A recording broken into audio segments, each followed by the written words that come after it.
Oi pessoal, meu nome é João Paulo, eu sou um homem branco, cabelos curtos, um pouco grisalhos, olhos claros, bigode, estou de camisa cinza e fones brancos.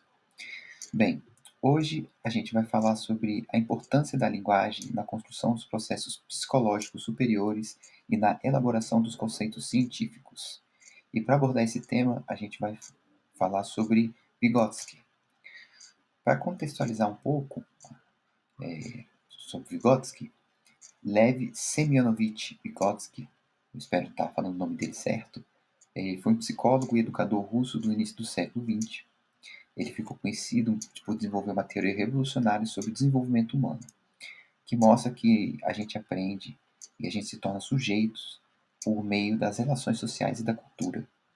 Para Vygotsky, a linguagem tem um papel central, né? Ela não serve apenas para se comunicar, mas ela é a principal ferramenta para pensar, aprender e construir a própria identidade.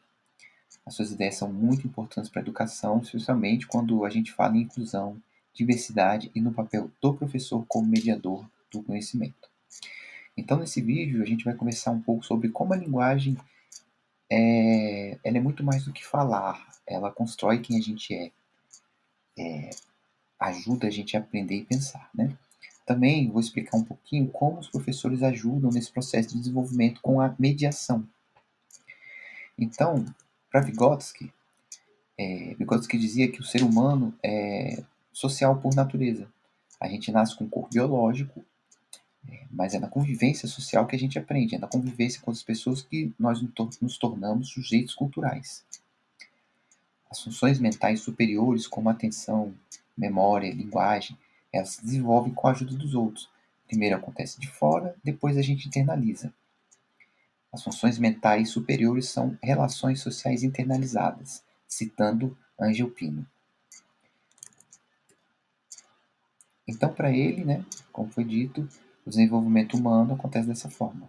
Nós nascemos com um corpo biológico, mas o cultural, o que nós somos, o que nós aprendemos, acontece com o conjunto das relações. Né? Para Vygotsky, o homem é um ser social, um conjunto de relações sociais. Eu gosto muito de pensar nisso em relação à religião, sem querer entrar no mérito de quais religiões, mas a religião também é uma manifestação cultural e a nossa escolha por X ou Y, ou a escolha de não ter também, ela se dá através de um contexto social, de uma influência da onde nós nascemos, da onde nós vivemos, com quais pessoas nós convivemos. Dentro desses conceitos, existe a linguagem e a mediação. Bem, a linguagem é como uma ponte. Ela conecta o que a gente vê e vive com o que a gente pensa. E para Vygotsky existe o conceito de mediação semiótica e mediação dupla, ou técnica e simbólica. Então, para Vygotsky, aprender não é um processo solitário, né? Como já ficou claro, nós aprendemos com os outros por meio de algo que ele chamou de mediação. E essa mediação ela acontece quando usamos instrumentos como a linguagem, objetos, símbolos, imagens, tecnologias, né? Tudo isso para interagir com o mundo e transformar o que a gente sabe. Esse processo é chamado de mediação semiótica. Semiótica porque envolve signos e símbolos que carregam significados. Vygotsky também fala sobre a mediação dupla. A mediação técnica, né, é uma dessas duas, acontece quando usamos ferramentas materiais, como lápis, computadores, mapas, réguas, jogos ou aplicativos. Todos esses materiais eles nos ajudam a agir sobre o mundo físico, a entender mais sobre o mundo físico. E a mediação simbólica acontece com linguagem. Números, gestos, imagens, sons, tudo aquilo que a gente usa para pensar, para comunicar, para construir significados.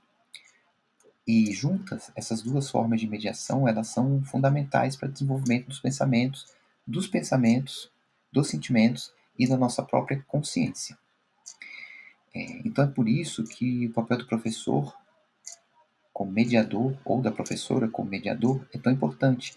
Ele ou ela que organiza situações de aprendizagem, que usa os recursos técnicos e simbólicos para ajudar os alunos a se apropriarem do conhecimento.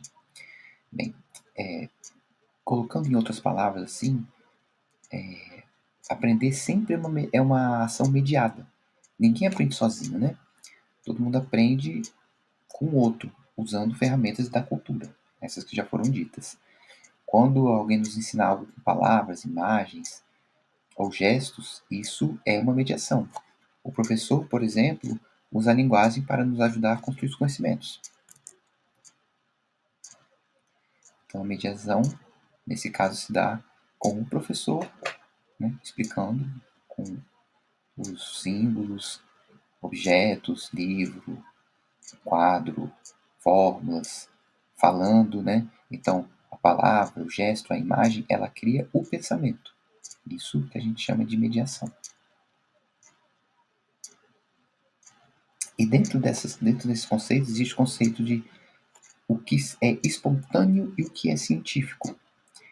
Então, Vygotsky fala que aprendemos por meio da interação comum com as pessoas, certo?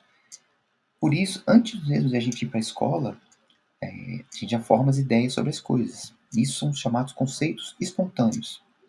Então, antes de ir para a escola, a gente já aprendeu muita coisa com a família, com a comunidade. Isso são os conceitos espontâneos. Mas a escola ajuda a transformar esse conhecimento em conhecimento científico. Por exemplo, a criança sabe o que é o vento, porque ela sente o vento no rosto. Ela diz: o vento está forte.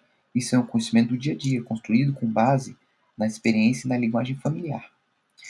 Mas é na escola que a criança aprende o que é o vento, que o vento é o movimento do ar, causado por diferentes temperaturas e pressão. Esse é o conceito científico que exige a mediação pedagógica e linguagem formal. Os conceitos científicos são ensinados de forma intencional pelos professores, diferentemente dos conceitos que são ensinados pela comunidade, que a gente vai aprendendo de uma forma mais espontânea, né? Então, os professores se apoiam nos conceitos espontâneos para construir conhecimentos mais complexos e organizados. Então, a gente tem aqui os conceitos espontâneos e científicos, né? Então, os espontâneos vêm da experiência, do cotidiano, como mostra a imagem mais ou menos, a gente vê um filme, conversa com a família, então a gente vai aprendendo isso no cotidiano, com as nossas experiências familiares, entre amigos e nossa comunidade. E os conceitos científicos vêm do ensino formal, dos livros, dos professores, e eles precisam da mediação do professor. O professor pode ser professor da escola, pode ser um pai que está ensinando alguma coisa, uma mãe, um amigo, né? Então, essa é uma mediação de um professor, que está ensinando que aquele conhecimento que a gente tem espontâneo, da experiência, do cotidiano, ele vai se transformar em conhecimento científico. E dentro disso, dentro dessa mediação, na prática pedagógica, na mediação do professor com o aluno, a gente pensa também em inclusão. E Vygotsky fala muito sobre inclusão. Ele fala que toda criança pode se desenvolver mesmo com algum tipo de deficiência, se tiver o apoio e a mediação adequada. Então,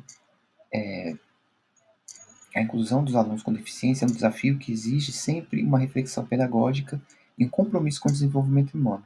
No estudo da Débora Dainês, um estudo de uma pesquisadora, de 2017, foi analisado o caso de um aluno com deficiência múltipla, chamado Anne, em uma escola pública. No começo, a professora não sabia como interagir com ele, mas com o tempo ela percebeu que, com pequenos estímulos, a atenção ela ele conseguia responder e participar da aula. Então, esse exemplo mostrou como a mediação pedagógica ela pode abrir horizontes para o desenvolvimento, mesmo quando a gente tem limitações físicas ou sensoriais, né? Como Vygotsky já dizia, é preciso superar o foco apenas clínico da deficiência e entender que o mais importante é oferecer oportunidades de aprendizagem. Toda criança tem potencial. O papel do professor é criar as condições para que ela se desenvolva, né? Então, dentro da mediação, a gente também vai ter abordado o conceito, a ideia de inclusão, né? Na mediação pedagógica entre professor e aluno que vai ocorrer essa inclusão de uma forma mais forte e concisa.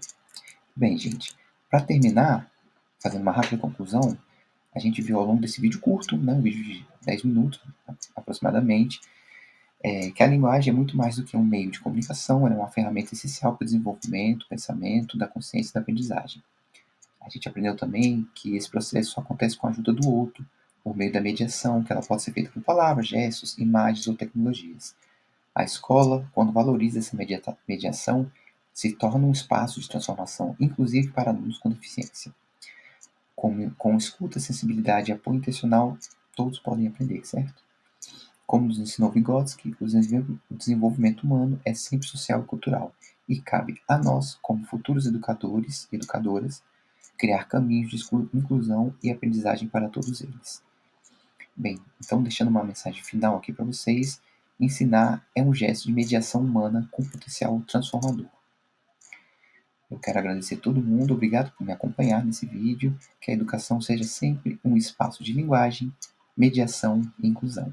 Muito obrigado e até a próxima.